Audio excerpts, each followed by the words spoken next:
Welcome back to yet another episode on allelic interactions. In this episode, let's study about multiple allelism and pleiotropic genes. According to Mendelism, a trait is due to a pair of alleles. But students, here we come across a condition of more than two alternate forms of the same gene. Yes, this condition is multiple allelism. In ABO blood grouping, we know there are three alleles, IA, IB and small I. Multiple alleles are formed due to mutation. Here, IA and IB are dominant alleles and small I is recessive allele.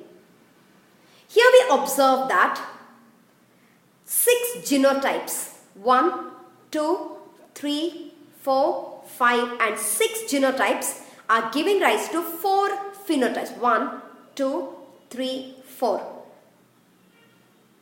This question is being asked once, students. And how do we approach at this? Here we consider this formula n into n plus 1 by 2, where n stands for number of alleles and for us here n is equal to 3. That's why we substitute the value, that is 3 into 3 plus 1 by 2, which gives 3 into 4 by 2, which gives 12 by 2, which is 6 genotypes, isn't it? So 6 genotypes are giving rise to 4 phenotypes. The other examples of multiple allelism is seen in coat color in rabbits, eye color in Drosophila, and self-incompatibility gene in case of the plants. With that, now students, what if there was a gene that controls more than one character? Yes, we have such genes, and these are called as pleiotropic genes. Pleiotropy stands for flexible, okay? The genes which control more than one character are called pleiotropic genes. These genes show multiple phenotypic effect. If you observe in pea plant Pisum sativum, the single gene influences seed coat color, red spot in axil of the leaf as well as flower color.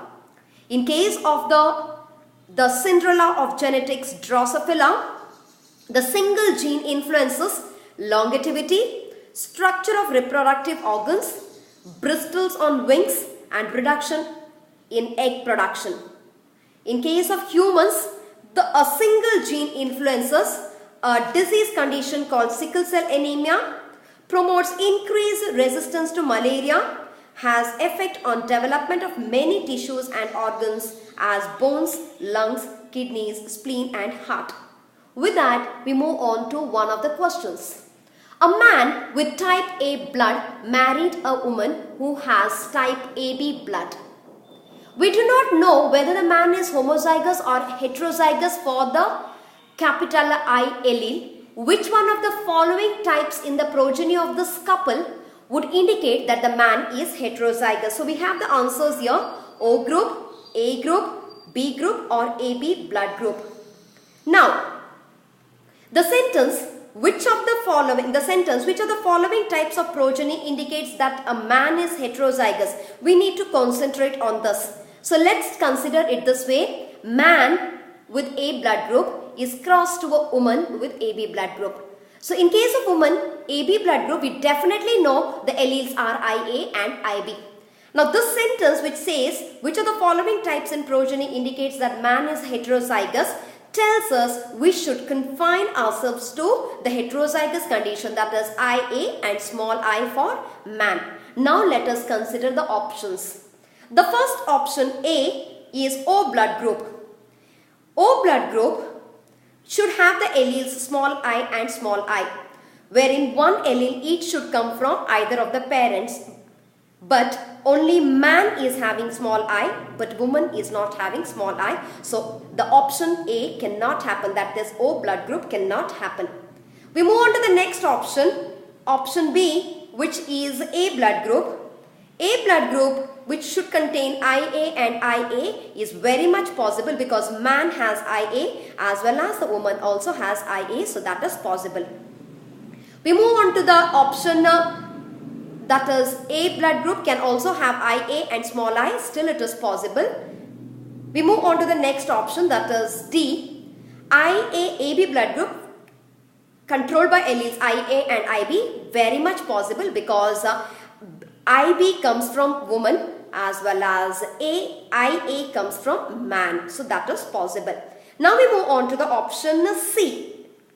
If option C has to happen, then the individual should have IBI. So that IB and I alleles can happen only if the man is heterozygous in nature, because small I is contributed by man and IB is contributed by woman. So the answer stands here as B. Which one of the following disease is governed by pleiotropic genes? Is it sickle cell anemia, hemophilia, color blindness, or none of these? So pleiotropic genes control sickle cell anemia. With that, we get back to you in our next concept. Thank you.